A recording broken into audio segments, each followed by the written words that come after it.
Okay. Would you mind sharing your name and rank and unit you served with in Vietnam? Well, my name is Charles Deeters. I usually go by Chuck. And I was in the Army in 1969 and 70 in the 199th Infantry. Okay. And we operated about 35, 40 miles north of Saigon.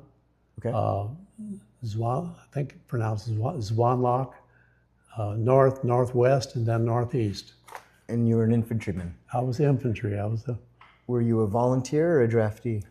Well, that's a story. I was attending Wayne State in Detroit, and I was working in the steel mills during the day, during the night, from 11 to 7. Then I went to school during the day, full time. Then the steel mills closed, and I worked for Ford during the day and went to school at night. And the draft board said night school didn't count, so I was drafted. Wait, because your college classes switched from day to night? They said night school doesn't count, so what? I was drafted. I've never heard of that before. I didn't either, but I'm still looking for those guys. But you were still in college? I was still in college, so I was drafted. Wow, what's their cutoff? Any classes after 3 p.m. don't count? I guess, I don't know. I thought 16 hours is 16 hours. But, yeah, that's a wild story. So, yeah, so anyway, that's how I ended up in going to service. Did you finish school? Yes, when I came back from Vietnam, yeah. I used the GI Bill and graduated my bachelor's and started teaching. And then later on, after 4 or 5 years, 5 years, whatever, I became a school principal. Okay. And retired in 2004. Wow, thank you for that. After that, I worked at the university evaluating teachers. So. At Wayne University? Wayne University? Yes. Okay. Yes, not Wayne State, Southern Illinois University, Edwardsville. Okay, okay. And so that's what I did, and that's how I got to Vietnam. So you were drafted and you went to boot camp out in Fort Lewis. Fort Lewis, okay. Well, I started at Fort Leonard Wood in Missouri for basic training. Then I went to Fort Lewis out in Washington for infantry training. Got to come home for a short time, and Carlisle there was an earthquake in the area, so I called the Red Cross and asked for another week extension to help my parents with some property, and they said they would let the unit know. And so when I went back to California, they said I was AWOL. They said, go in this room. The room was bigger than a gym, and there were more guys AWOL than there were going. Anyway, they didn't care. They just wanted people. Yeah. And so then I was sent to Vietnam. When did you arrive there? Oh, 69. Troop boat or airplane? Airplane, 707s. Okay, okay. 707 Commercial Airlines is where they sent us. Yeah. Forgot what airline it was. We flew into Cam Ranh Bay, and that was interesting because when they opened the door, it felt like an oven. Yeah. With all the heat. Yeah. The especially after being in the airplane for so long. Yeah. And then we looked out as we were getting out. We saw gunfire coming out of helicopters toward the jungle. Yeah. And everybody was dead quiet because thinking, what did we get into? That was your landing, your first approach into Vietnam. That was our first approach, and we saw gunfire coming out of gunships. So everybody was very quiet at that time. Yeah. And after Cam Ranh Bay, we were shipped down to Ben Hoa, and then my rear area was Long Binh, which was another 30 miles north of Saigon. Yeah. So that was our rear area, and from there, they put us on trucks and sent us out to Firebase Nancy. Okay. Firebase Nancy was it had 4 105s, pointing out with barbed wire 10 feet high and mud about a foot deep because it was the rainy season. Yeah. And when I got there, I asked them, where's my barracks? And they laughed. So a friend of mine, two of us guys, we got together and made sandbags and made a U shape, put ponchos over it, and we slept in that. Yeah. And that was home. For how long in that hooch? A couple nights in that. Then we packed up and went into the jungle. Yeah. Went on different missions. So your patrols, were they in the jungle? Were they multiple days? 20? Oh, yes. The averages are 20 days. I just read about it. Between 20 and 25 days we were out in the jungle. Sometimes it was shorter, but many times it was 20, 25 days. And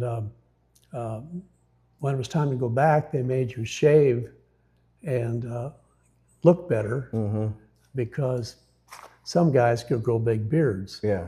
Yeah. You know, some guys had bushes and I didn't have anything. Well, you were what, 19? I was actually 22. Oh, you were an old guy. I was an old guy. I was an old guy because I was in college the whole time. Yeah, you should be like a sergeant major, a colonel at 22 in Vietnam. Yeah, I was real high, like an E4. Which is, but anyway, went on different missions. You name it, we went on it. Everything from walking out of the base to mostly helicopter rides, and they dropped us off in different places to patrol. Jungle, small villages. Wherever they told us to go, we went. Yeah. You know. What are there any days, whether great days or challenging days, that stand out? Are there any particular days that stand out among the others? Well, just starting off, I wasn't used to carrying 40, 50 pounds on my back in the animal straps. I thought I had muscles till the swelling went down. Wait, you were a machine gunner then? Well, I was not a machine. I was on a machine gun team for a while, but mostly I was straight infantry, walking second or drag, which is the last guy, because then I was skinny. I could hide behind a tree and see if anybody was around then, kind of catch up a little bit. Yeah. So no, there were usually about, I'd say 14 of us walking. And we walked through a lot of different situations. Bomb craters, 30 feet wide, 30 feet deep. Walked through creeks, and you saw these lizards about 5 foot long, heads, mouths about that wide. They would slide into the water, and we would just get across as fast as we could. We didn't know what they were. Yeah. Found out later they were water monitors. Water monitors. And so we did a lot of that. We went through a lot of different bunkers. We found many bunkers. We were caught in ambushes. And at night, every time we set up at night, we would have to call artillery in on all 4 of us for the night. We would throw a Willie P around to find out where we were. Then they would walk in and then lock in the. So that if we got hit at night by a group, they could know right where their coordinates were. They could drop it all the way around us. Yeah. And sometimes that got pretty close. It'd blow the limbs off. Yeah. Above you, we'd lay flat on the ground. But so we did that. And when you were ambushed, you mean? When we were setting up, and then we pulled ambush. We ambushed,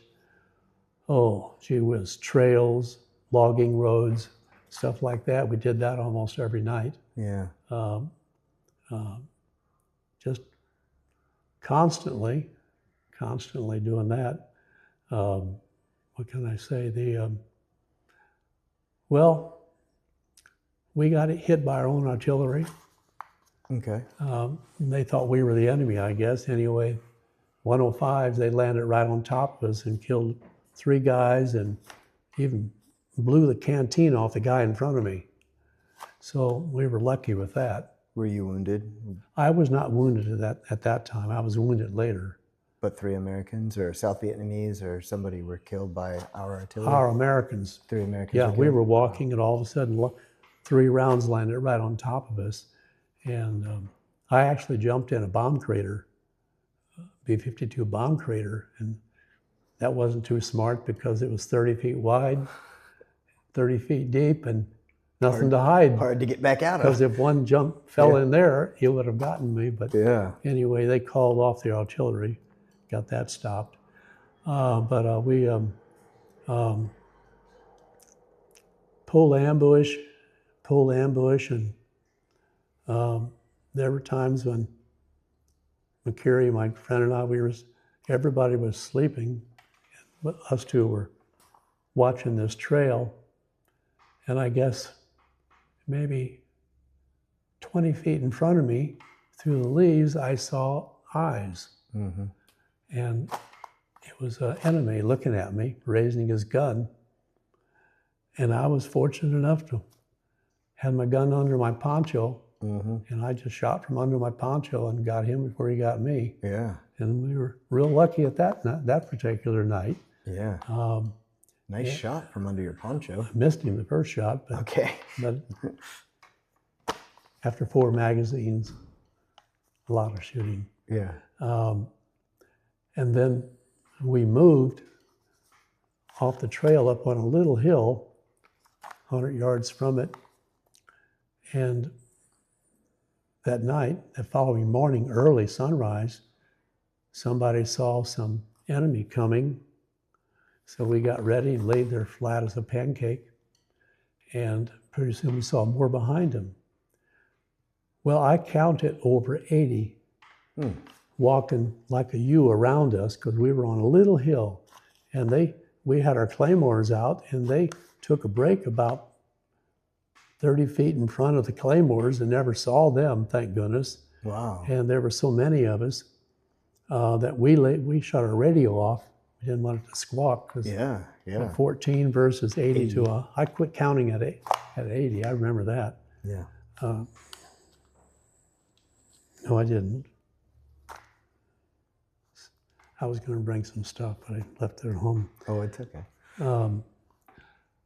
So we were real lucky on there. And then after they finally passed us and buried the guy that I got the night before, called in artillery, and they refused it. They said, there's no such enemy and we're too close to a town. So, and they disappeared.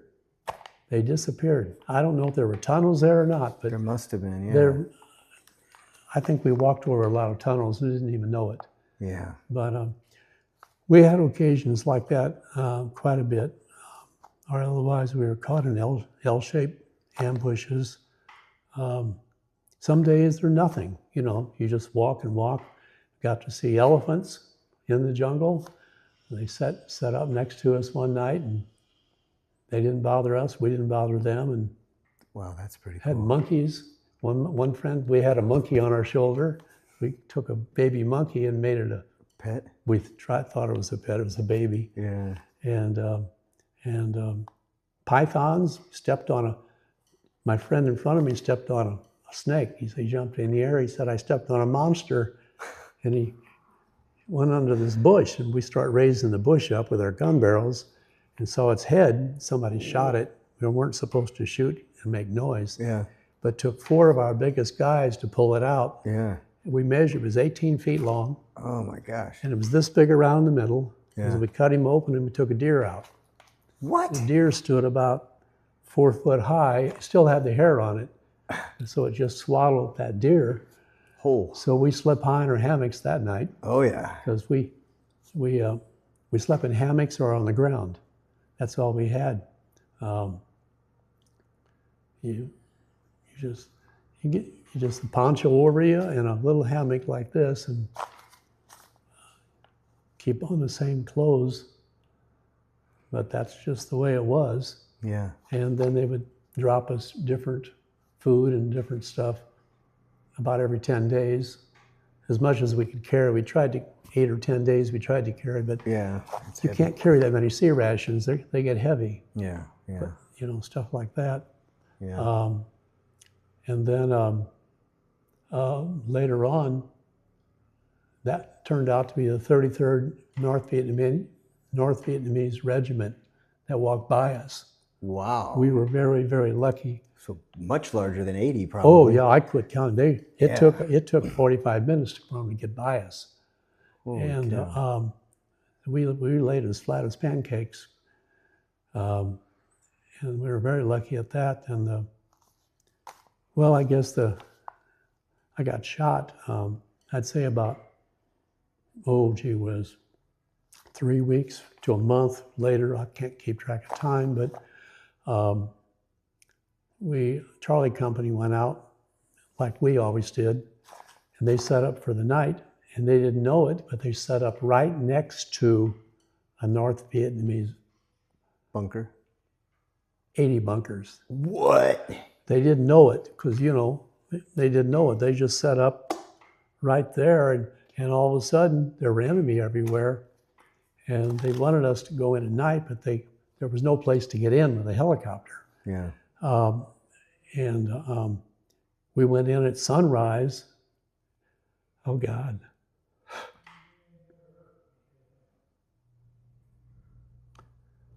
There were 2 or 3 guys left. Yeah. From Charlie Company. Yeah. It was not good. So anyway, they gave us C4 to start blowing up the bunkers, cave them in, and there were a lot of bunkers. And we used too much C4, and we blew stuff twice as high as the trees and made brand new holes for the enemy, and they didn't want that. So they gave us these tubes this big around, about that long, of white powder. I don't know what it was. Well, we had to go down in the bunkers and sprinkle it on the floor, the damp floor. Yeah. And once it hit the floor, it started to emit gas. Whoa. And we didn't have any mask or anything. You know, they just told you to go in there and you sprinkled it and got out. Yeah. And that's how we made the bunkers unusable. Yeah. You know, but we had good days. We found orange orchards where we filled up our backpacks once in a while. Oh, those are really good stuff days. like that. And if you're comfortable with going back, not to dwell on all of Charlie Company, but you said you got shot that day too. I got shot. Well, the following day, while we were doing the bunkers, more enemy came down the trail. Okay. And so there was a skirmish there, and some of our guys went around to get them from a different angle, and all of a sudden I got hit with a burst of full automatic gunfire all around me. I was looking the opposite way even, and I got hit in the back of the head, and it went through a tree about that big around and then hit me in the head. The rest of them bullets went all around me. Whoa. And I was real lucky. Do you have your helmet on? Yeah, but it hit me right below my helmet, right in that meat there. And it went in about, I don't know, maybe about not even a half an inch. It was a 7.62 machine gun round. Yeah. Okay. Well, whatever they had. Yeah. And I pulled it out because part of it was sticking out. Yeah. You know. So it felt like somebody hit me with a 2x4 in the back of the head. Yeah. You know. Yeah. And neck, and it was bleeding, and so they checked it out, and they got they sent me home they found an opening short distance away, and a Loach helicopter, one of the small helicopters, it came down, and that's what they put me in. And we were very, very lucky because we found all around that little opening, there were gun ports in the ground that the enemy had dug. They're 2 foot wide and 4 foot long where they can get in. And then they have facing the opening, there's a slot like that they can stick their guns out of. The rest of it's totally camouflaged. Wow. And they were all around the where the helicopter landed. So Yeah. lucky we didn't try to get in there that night. Yeah. Because the helicopter would have never gotten out. Yeah. Never gotten out of that. So I was lucky.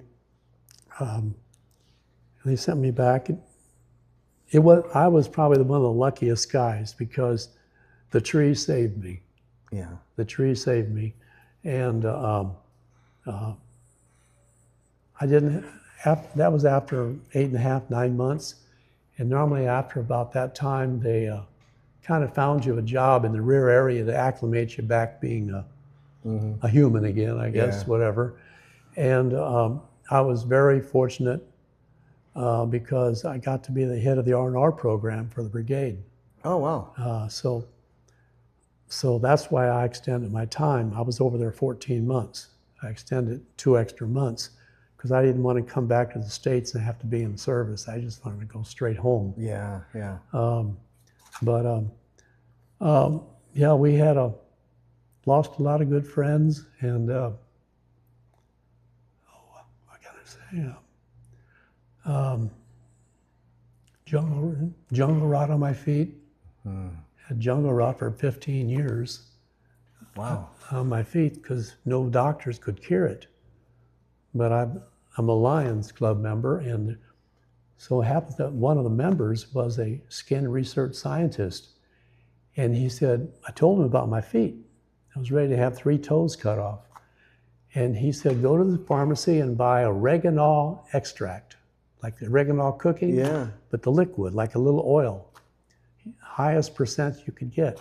I did, put it on my toes and put a sock over it every night. That is the only thing that cured my feet. Oregano, like oregano the extract. Italian seasoning. Oregano. Yes, but the liquid, the oil. Okay. Wow. The liquid oil, that cured my feet. Wow. I actually told people about that, and it's helped several other people too. Wow, that's amazing. But the doctors couldn't cure it. I don't know. You tried to take your boots off and massage your feet at night, and you do that, but everything was so wet. Yeah. Because we had what? Shirt, pants, no underwear. Yeah. Socks, and an extra pair on your backpack that you washed out and just traded. Yeah. And that's the way you lived. That's the way you lived for a long time. I've got some pictures here. I don't know if you want to. I do, but before that, what do you got? I'm curious. You have an infectious smile and a very, very positive demeanor about you. And you've been through hell and back. Well, I'm from a big family, and your smile is infectious, sir. Well, I don't know about that. I'm from a big family. We all paid for our education since grade 6. Yeah. And there wasn't much money in the house, so we did all kinds of jobs and everything, and sometimes it wasn't perfect. Yeah. But I think that living like that, and I was used to the woods. I used to hunt. Yeah. Do all of that. But that's all I can say is you got to smile, otherwise you cry. Did it make you a better school teacher and eventual principal? It did, because when I got to be a teacher and a principal, I was the principal at Scott Air Force Base, Muscuda School District, and I had all military children. I had 950 students, 5 classes of every grade level, plus all special needs. And it helped me understand the family lives because mom, or both of them, mom and dad were both gone at times, and the kids were staying with grandma, or grandma came and helped them. So it helped me understand the lives that they had of having to be gone all the time on TDY. You never knew where they were. And so it helped me understand the families in the military. The sacrifice of the entire family? Yes, because dad was gone all the time, and our mom, either way. So I treated them as my community, my family. And whatever I could do, I would do that to help them, because that's what I would want if somebody if I was in their place. Yeah. And so Scott Air Force Base was good to me. I mean, it was a great place. I used to tell all my nieces and nephews, go in the Air Force. I said, it's a whole lot better living than infantry. Yeah. I said, for overall, Yeah. it's a very good career, because I watched a lot of families, and I did have a niece and a nephew go in, and they were very happy that they did. Yeah. And many times I think that all young men and women should go in the military in something, first of all, to help them mature, grow up, and focus on something that they want to make themselves better. Yeah. So. And on that notion, did you see times in your career or in recent times when you felt patriotism was wavering? And have you felt your job as a principal, you've been able to help people positively in love for this country and the lives they have? Well, we tried. We were mostly military right there. Yeah. But I grew up in a small town right over here in Carlisle. Okay. Small town of 3,000. And I always told the Air Base, they concentrate on the two towns next to the base. Month of the Military Child, all of this stuff. Yeah. And our school, we got everything. Yeah. And those are all military kids that had everything. Yeah. I said, you need to go out to these smaller communities to let them know that, because I would go and tell my people in a small town, they said, oh, we're not sending our child because they're going to die. I said, they're not going to die in the Air Force. I mean, if they fall off a chair, maybe. But I mean, there's a lot of other. I mean, the part of the Air Force is dangerous, but there's a lot of jobs that support everybody. Yes. And they train you. Indeed. You have food, heat, Air conditioning, and one person working in the family for sure. Yeah. So I enjoyed Scott Air Base. The base was good to us. We had a lot of volunteers from the base come to our school. Yeah. And it was a good experience. And I always try to encourage people about the military service, because I think, 1% of the population is in the military?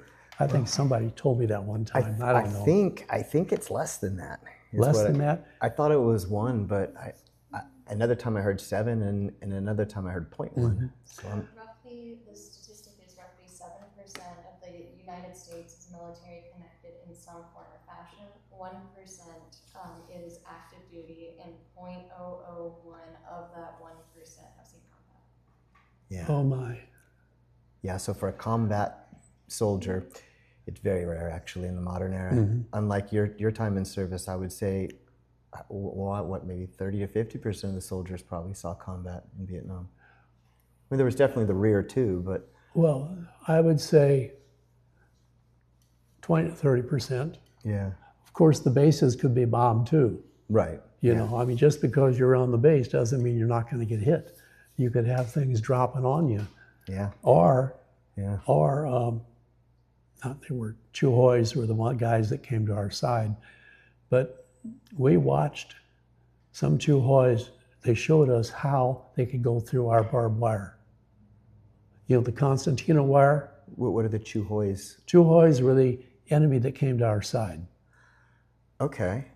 Okay? And they taught you how? They showed us, this little guy about 4'6", little short little guys. Yeah, I can imagine. They took these sticks about 12 to 18 inches long, no more than that.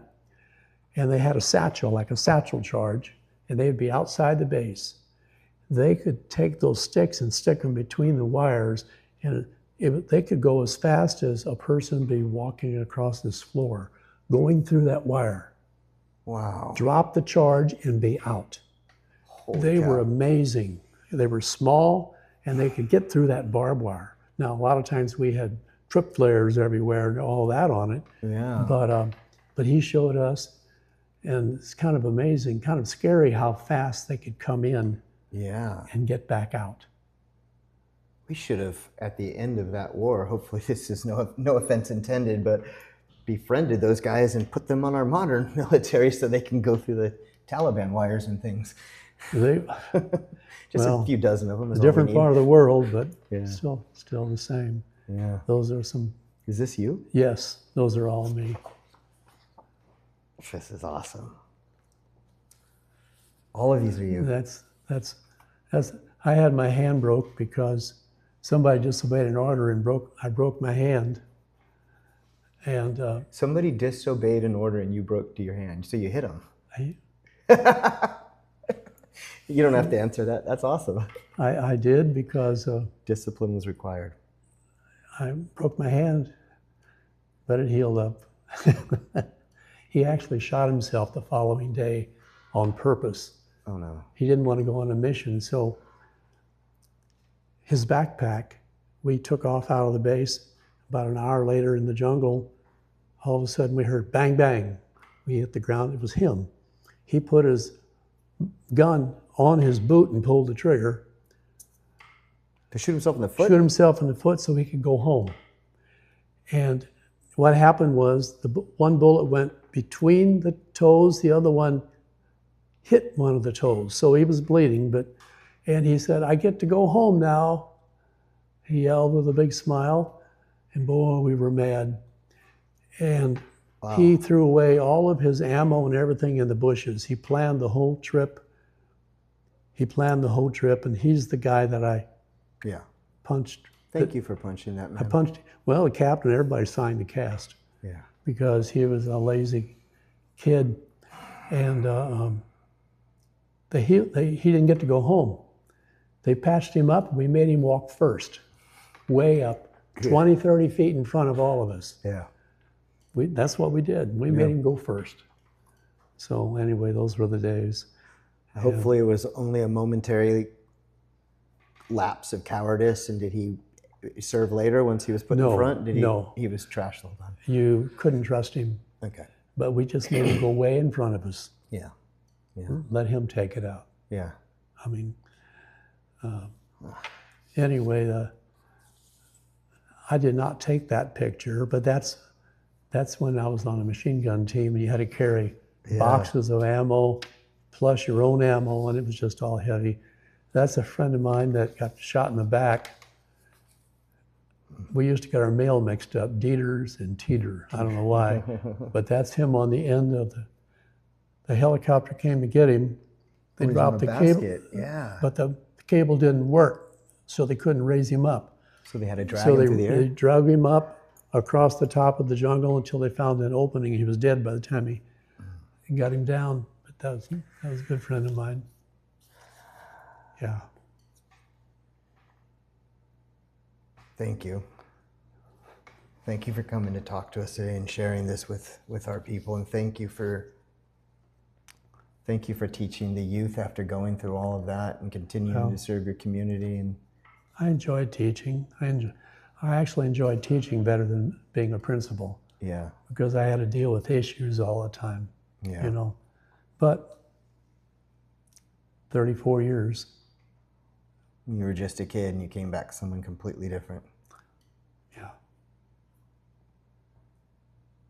If you had a young man coming up to you who, knock on wood, it never happens, but the draft's happening again, and you have some young men in your lifetime asking you for mentorship, I don't know what I would tell them. Do you have any idea what you would tell a young person who might be following in your footsteps?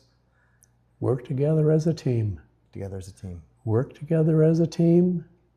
Back up your buddies. Believe in your brothers. Back up your buddies. Otherwise, infantry won't be around if you don't. Yeah. You know, back up your buddies and be careful. That's all I can say. You know, we got most of our training after we got to Vietnam. Yeah. The basic and infantry training was growing up in a small town. Yeah. It wasn't even hard for me. I was skinny, but I was strong, you know. Yeah. But you learn from the guys in the field. Yeah. You learn from the guys in the field. That's where you get The guys who'd been there a month or two You more bet. than you. Yeah. Well, they looked old. Yeah. They looked old, you That's know. what I And keep when we hearing. were there and new recruits would come in, had little white faces and they were so tender looking. But after 6, 8 months, changed the person. For life. Yeah. Yeah. Yep. Well, Thank you. let me see, that's my friend McCurry. And this is the article in the Stars and Stripes that Whoa. Stars and Stripes, where I got shot, and they Saved by a tree. yeah, they made me have, Forward support, fire support base Nancy. There really wasn't much to it, said Special. This is you. Yeah, that's me. I'm going to have to read this soon. This is incredible. Well, thank you, tree. I wanted to bring that tree home and plant it in my front yard Yeah. because otherwise it wouldn't have a head. Yeah. But You have an Yeah. different outlook on trees after this? I like Became trees. a tree hugger, did you? Yeah, tree hugger. I I'll like hug a tree, they trees, but save no, your I life. mean, yeah, I got sprayed by a whole bunch of them, but the one that got me, I was just real lucky. Yeah. A lot of guys were not. I was, Yeah. you know, they gave me a Purple Heart. I don't know why. I mean, yeah, I got shot, but Because you got shot in the back of the head? yeah, but I had a job after that. I was okay. You know, I mean, they checked me out and rested a while, but Same thing. I've been in those shoes, get a Yeah. Purple Heart, and you're like, I'm still alive. I'm yeah, not I'm burnt head to alive. There are toe. What other is guys this? that Yeah. are I do really know. bad. I do know. Anyway, that's the old Stars and Stripes. This is awesome. It's like this is a propaganda page. Oh yeah. Oh yeah. Propaganda. It said that we got all of them. No. 15 of us were wounded and 2 of us were killed. It didn't say that in the article. Yeah. It's like one of those bunkers. Oh my gosh, Charlie Company got. Is that the worst day of your life? I'd say from here to that, no wider than this room, a circle like this, where the trees were, there was nothing left of the trees except stumps and twisted trees, and the dirt was powder this deep because they got hit that hard all night long. Wow. And there was just nothing left. Nothing left. Yeah. Must have been the worst day of your life. Yeah, that was real bad. I saw that earlier and kind of moved past it. Anyway, I need to I go got some- there, I but got- thank you for sharing your story, and thank you for still being alive. Well, glad to be alive. Can I say welcome home? Yes, sir. Can I give you a hug? Yes. Welcome home. Thank you, sir.